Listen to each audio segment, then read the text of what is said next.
کیونکہ وہ کنزرویٹو تھے، بل کلنٹن ڈیموکریٹ، تو کہتے تھے کہ یہ تو صبح کو اٹھ کے نیو یارک ٹائم کو دیکھ کر اپنی پالیسی بناتا ہے، کیونکہ نیو یارک ٹائم اتنی تنقید کرتا تھا بل کلنٹن پہ، علامہ الحفیظ، جبکہ نظریاتی طور پہ ایک تھے۔ تو دیکھیں یہ ہے نیوٹرلزم یا جانبداری یا غیر جانبداری۔ میں کہنا یہ چاہتا ہوں کہ جب تک دیکھیں پاکستان کی یونیورسٹیز میں، بڑے بڑے انسٹیٹیوٹ میں بہت پڑھے لکھے لوگ بیٹھے ہیں جو نیوٹرل ہیں، جو یقیناً اپنے ملک کی معاملات کو درست کرنا چاہتے ہیں، ان کو لا کر نہیں بٹھایا جاتا کہ وہ بتائیں کہ سچ کیا ہے، جھوٹ کیا ہے۔ اب جیسے خان صاحب نے آج یہ کہہ دیا، میں خان صاحب کی تقریر کی طرف بعد میں آؤں گا، مگر یہ بات آگے تو کہہ دوں کہ جناب 2013 میں جو سڑکیں بنی اس کے مقابلے میں ہم نے آج 10 سال کے بعد 24 کروڑ روپے فی کلومیٹر بچایا، اور اس کے مقابلے میں 24 کروڑ روپے فی کلومیٹر سستی بنائی اور 1000 ارب روپے بچایا۔ اس کا جواب یہ بہت دنوں سے کہا جا رہا ہے، اس کا جواب اپوزیشن نے کبھی نہیں دیا، اور نہ کبھی کسی نے ان سے یہ جواب مانگا، اور نہ فیکٹس اینڈ فگر لا کر دکھائے گئے۔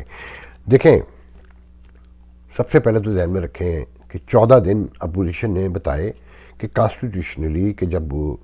تحریک عدم اعتماد آ جائے تو 14 دن میں اجلاس بلانا ہوتا ہے، جس کو شیخ رشید سے لے کر سب نے ریکگنائز کیا اور کہا کہ ہاں 14 دن میں آنا چاہیے۔ تو 21 کو کل 14 دن ہوتے ہیں، مگر اسپیکر نے پہلے کہہ دیا تھا میں اپنی مرضی سے بلاؤں گا، اور یہ میرا اختیار ہے، کیونکہ اسپیکر اب تو بات سامنے آ گئی نا کہ 2 شریف الدین پیرزادہ ایک ساتھ حکومت کے ساتھ مل گئے ہیں، ایک فروغ نسیم اور ایک خالد جاوید اٹارنی جنرل، کہ وہ کانسٹیٹیوشن کی نئی تشریحات لے کر آ رہے ہیں، عدالت جا رہے ہیں، میں اس پر بھی آؤں گا تھوڑا سا۔ تو قانون کی دھجیاں اڑا دی گئیں، اور جب اپوزیشن نے کہا کہ ہم دھرنا دیں گے اسمبلی میں اگر آپ نے اجلاس کو کنٹینیو کیا، تو کہا گیا کہ تمہارا باپ بھی نہیں کر سکتا، تم مائی کے لال، یہ جن کا عظیم ریاست اور عظیم ملک کا وہ ہے، اور جنہوں نے بلائی ہے وہ تم سے نبٹنا جانتے ہیں۔ اور پھر آج سامنے آ گیا، اسی شیخ رشید نے کہا کہ ایک کال گئی اور پوری اپوزیشن لیٹ گئی۔ سب سے پہلے اپنے آپ سے یہ پوچھیں کہ کال جانی چاہیے؟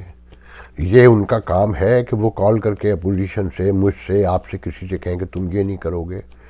یہ تو حکومت کا کام تھا نا۔ یا کانسٹیٹیوشنلی اگر انہوں نے غلط بیان دیا تھا تو آپ انہیں عدالت لے جاتے، مگر یہ ملک طاقت کی بنیاد پہ چل رہا ہے اور طاقت کی بنیاد پر فیصلے ہو رہے ہیں۔ خان صاحب کی کسی بات سے آپ انکار نہیں کر سکتے جب تک چیک اینڈ فیکٹ آپ سامنے نہ لائیں، مگر میں آپ سے صرف ایک بات کہنا چاہتا ہوں کہ خان صاحب روز ریاست مدینہ بیچتے ہیں، انصاف، قانون، ضمیر اور نہی المنکر اور امر بالمعروف بیچتے ہیں، مگر یاد رکھیے گا انسانی تاریخ پوری اس پر گواہ ہے کہ جب تک حکمران قانون، آئین کی، اپنے ریاست کے آئین قانون کی پابندی نہیں کریں گے، اس وقت تک آپ کسی خواب کی تعبیر تک نہیں پہنچ سکتے۔ یہ ممکنات میں سے نہیں ہے، آپ جو چاہے کر لیں۔ اور خان صاحب آئین و قانون کو کتنا مانتے ہیں کہ کل ہی الیکشن کمیشن نے دیر پر جانے پہ 50,000 روپے کا جرمانہ کیا تھا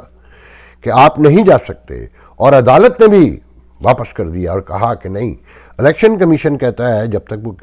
تک فیصلہ نہیں آتا اسے فالو کرنا پڑے گا۔ مگر خان صاحب آج پھر درگئی گئے، مالاکنڈ گئے، اور پھر انہوں نے قانون کی دھجیاں اڑائیں، اور پھر آپ کو بتایا کہ 14 دن میں کہتے ہیں نا کہ آپ کو تحریک عدم اعتماد پر اجلاس بلانا ہوگا، مگر 25 کو بلایا جا رہا ہے، اور یہ بتایا جا رہا ہے کہ یہ قانون، یہ انصاف، یہ عدالتیں، یہ سب تمہارے لیے ہیں، میرے لیے نہیں ہیں۔ اور پھر آج تو خان صاحب نے حد ہی کر دی، یہ کہا کہ پہلے تو سینیریو کھڑا کیا تقریر میں کہ ضمیر کیسے بیچے جا رہے ہیں، کیسے خریدے جا رہے ہیں، کہ پنجاب مجھے سندھ حکومت کا پیسہ استعمال ہو رہا ہے۔ مجھے بھی کہا کہ میرے پاس پنجاب ہے، سرحد ہے، کے پی کے ہے، آزاد کشمیر ہے، گلگت بلتستان ہے، اور خان صاحب نے یہ اقرار کر لیا کہ بلوچستان کا نام نہیں لیا، مطلب بلوچستان ان کے پاس نہیں ہے۔ تو آپ کے پاس اتنا پیسہ، آپ بھی خرید لیں۔ میں نے کہا نہیں، میں نے اللہ کو جواب دینا ہے،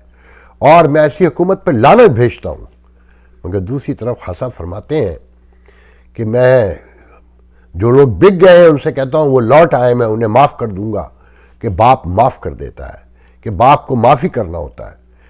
مگر یاد رکھیں تاریخ یہ بتاتی ہے، اسلامی تاریخ یہ بتاتی ہے، ریاست مدینہ یہ بتاتی ہے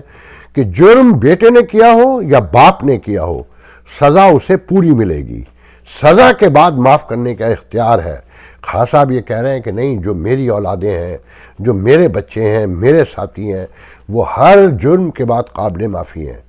پھر خان صاحب کہتے ہیں کہ میں نے 25 سال تربیت کی۔ خان صاحب غور تو کر لیا کریں بولتے ہوئے،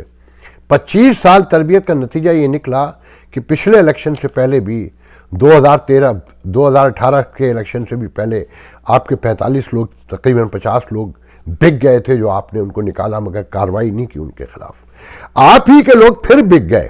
مگر سینٹ میں جب آپ نے خریدے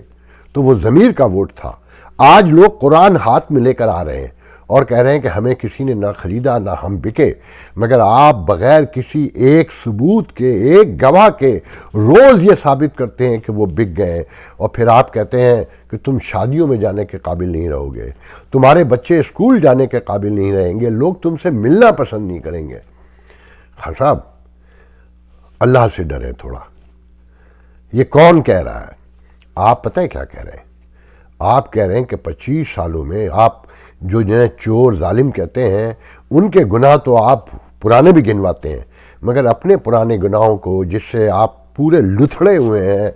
آپ انہیں قابل معافی سمجھتے ہیں۔ آپ یہ بتا رہے ہیں کہ انصاف قانون جو ہے وہ دوسروں کے لیے، آپ کی پارٹی کے لوگوں کے لیے، آپ کے چوروں کے لیے اگر وہ بکے ہیں، میں نہیں کہتا، میرے پاس کوئی گواہ نہیں، انہوں نے قرآن ہاتھ میں لیا ہے، میں اس پہ یقین کرتا ہوں۔ خان صاحب اپنے آپ سے اکیلے میں بیٹھ کے پوچھے گا، یہ اقتدار اتنا اہم ہے جسے آپ کہتے ہیں میں لعنت بھیجتا ہوں، مگر اسے آپ چھوڑتے نہیں ہیں، اس کے پیچھے لگے ہوئے ہیں، اس کا سامنا کرنے سے، اس کا آئینی جو اس کا طریقہ کار، اس کا سامنا کرنے سے آپ بھاگ رہے ہیں، تاریخیں بڑھا رہے ہیں، کانسٹیٹیوشن توڑ رہے ہیں۔ میں کیا کیا گنواؤں جو خان صاحب نے تقریر میں کہا؟ پھر سب سے پہلے میں آپ کو یہ بھی بتاتا چلوں، جلد بازی میں رہ جائے گا، کہ خان صاحب کی حکمرانی انصاف یہ ہے کہ سیالکوٹ میں ایک اس کے علاقے میں کوئی گاؤں ہے، وہاں پر درجنوں نہیں تو کئی فوج ڈپو ہے جہاں بہت بڑے دھماکے ہوئے ہیں، انٹرنیشنل میڈیا میں آ گیا ہے، مگر آپ کے یہاں اجازت نہیں ہے کہ بتایا جائے کہ وہاں کتنے لوگ مرے ہیں، سینکڑوں گاڑیاں ایمبولینس لوگوں نے جاتے ہوئے دیکھی ہیں، بڑے خوفناک دھماکے ہوئے ہیں، کتنا نقصان ہوا ہے، کتنا جانی اور کتنا مالی نقصان ہوا ہے، کوئی بتانے کو تیار نہیں ہے۔ یہ ہے ریاست مدینہ، یہ ذہن میں رکھیے گا۔ پھر آپ نے یہ تو سن لیا ہوگا کہ جنگ اب یہاں تک پہنچ گئی کہ کھلے عام کہا جا رہا ہے کہ خان صاحب کو باجوہ صاحب سیک کریں گے یا باجوہ صاحب سیک ہو جائیں گے، اور خان صاحب ایک بڑا آئینی بحران کھڑا کر دیں گے اس ریاست میں، ایک ہنگامہ مچا دیں گے۔ OIC کی آڑ میں آپ 3 دن چھپ جائیں گے، 4 دن چھپ جائیں گے، اور آپ انہیں کہتے ہیں کہ میں انہیں ڈرا لوں گا، دھمکا لوں گا، اور وہ عوامی پریشر سے تنگ آ کر بھاگ کر واپس آ جائیں گے۔ خان صاحب آپ کو تو پتہ ہے نا انہوں نے ضمیر بیچ دی ہیں۔ پھر آپ اٹارنی جنرل کے تھرو ریفرنس لے کے جا رہے ہیں کہ جناب ووٹ کی سینسٹی جو ہے وہ طے ہونی چاہیے۔ آئین میں صاف لکھا ہے کہ ووٹ ڈالنے کے بعد فیصلہ ہوگا کہ انہیں پارٹی نے رکھنا ہے، نکال دینا ہے، ڈی سیٹ ہونا ہے، تاحیات ختم کرنا ہے، مگر اب پلی لی جا رہی ہے کہ جیسے ہمارے 72 فرقوں میں قرآن کی اپنی اپنی تشریح کر کے اسلام کو بدنام کر دیا گیا اور اتحاد یگانیت کو ختم کر دیا گیا، آج اس آئین کو کنٹروورشل بنایا جا رہا ہے اور کہا جا رہا ہے کہ ووٹ کی سینسٹی کا فیصلہ کرے گی عدالت، کہ یہ ووٹ ڈل بھی سکتا ہے نہیں ڈل سکتا ہے۔ یہ شریف الدین پیرزادہ والی حرکتیں شروع ہو گئی ہیں۔ یہ اسی شہر سے لوگ ہیں جہاں سے شریف الدین پیرزادہ تھے، جو ہر جابر ظالم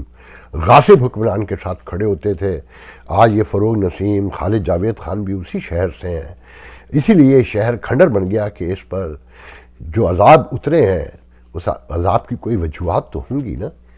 کہ جو اپنے ملک کے آئین کو، قانون کو تسلیم نہ کرے۔ کوئی سوچ سکتا ہے کہ اس موقع پر جب قرارداد آ رہی ہے اور اسے آپ لنگر آن کرنا چاہتے ہیں، آپ ڈرا رہے ہیں لوگوں کو، آپ جلسے کر رہے ہیں، آپ OIC کانفرنس کی آڑ میں چھپ رہے ہیں، آپ تو خان صاحب اس وقت خاموش ہو کے گھر بیٹھ جانا چاہیے تھا، جو قانون انصاف کا تقاضا ہے. جب تک آپ اعتماد کا ووٹ نہ لیتے یا نو کانفیڈنس کو آپ ناکام نہ بنا دیتے. مگر نہیں. دیکھیں میں کسی کی حمایت نہیں کرتا، مجھ جیسے لوگ کسی کے ساتھ میں نہیں ہوتے، اس لیے میرا ولاگ بہت کم دیکھا جاتا ہے. مجھے لوگ سمجھاتے ہیں مجھے کسی ایک پارٹی کی طرف کھڑے ہو جانا چاہیے. نہیں، میں نہیں کر سکتا. میں سب کو اسٹیٹس کو کا حصہ سمجھتا ہوں، نہ میں انہیں نیوٹرل سمجھتا ہوں، نہ میں انہیں دودھ کا دھلا سمجھتا ہوں. اور میں یہ کہتا ہوں کہ آج عمران خان کی شکل میں جو یہ قوم بھگت رہی ہے، یہ اس سیاسی رویوں کا، اس سیاسی روایات کا نتیجہ ہے جو گزشتہ 40 سال تک بوئی گئیں، جو نواز شریف نے، زرداری نے اور پیپلز پارٹی نے اور باقی دیگر جماعتوں نے بوئی تھیں، جو روایت کھڑی کی تھیں، قائم کی تھیں. اس کا نتیجے میں یہ خان صاحب آئے. نہ وہ قانون آئین انصاف کو مانتے تھے، مگر وہ پھر بھی کہیں وزاداری برت جاتے تھے کہ تھمتے تھمتے تھمیں گے آنسو، رونا ہے کوئی ہنسی نہیں. خان صاحب نے سب توڑ دیا، سب کچھ ختم کر دیا کہ یہ لو. کہتے ہیں نا اینڈ ہوتا ہے کسی چیز کا،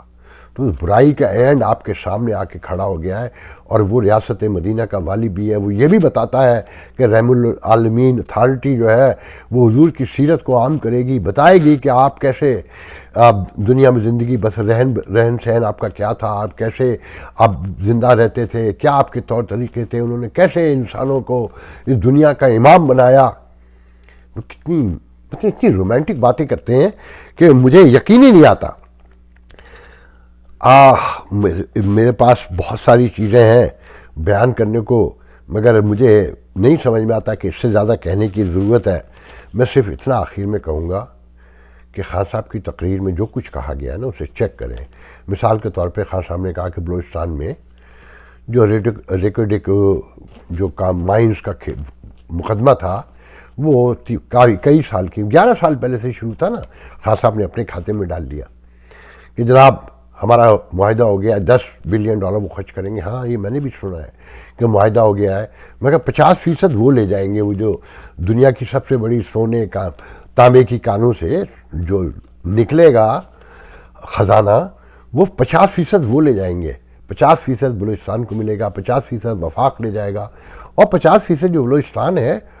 کا حصہ ہے اس میں سے بھی وفاق ہی لے جائے گا. کیونکہ اب سمجھ میں آتا ہے کہ وہاں پر دہشت گردی کیوں بڑھی ہے، وہاں اب وہ رینجر ہیڈ کوارٹر میں گھس کے مقابلے کیوں ہو رہے ہیں،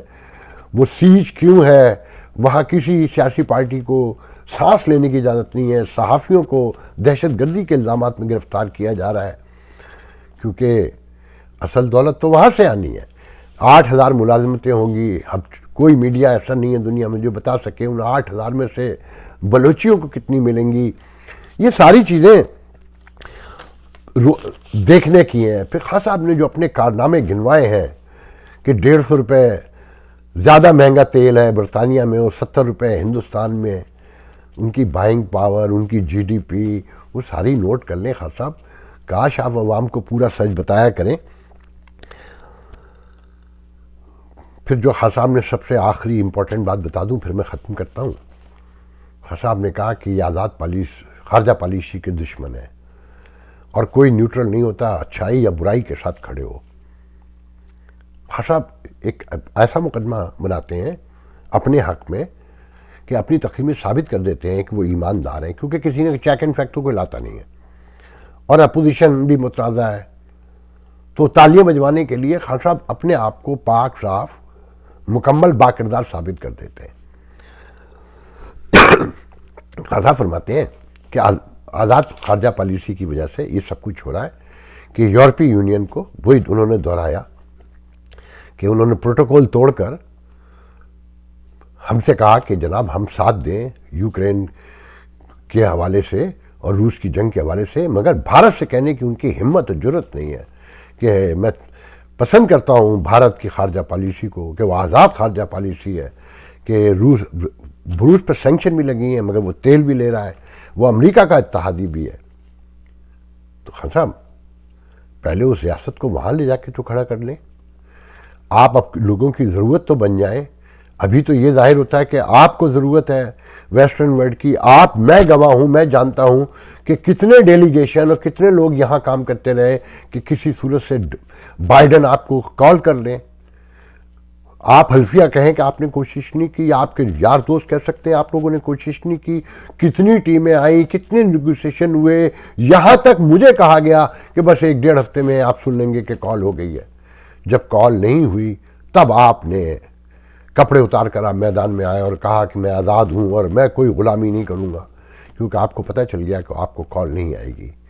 آپ اچھی طریقے سے جانتے ہیں آپ کا سارا چندہ یورپ امریکہ سے آیا، آپ نے جو ہاسپٹل بنایا جس کا آپ حساب دینے کو تیار نہیں، یہ فارن فنڈنگ کیس۔ اور پھر لوگوں کو آج میں یہ بھی بتا دوں کہ فیکٹ اینڈ فوکس کے نام سے ایک ویب سائٹ ہے جو امریکہ برطانیہ میں میرے خیال میں،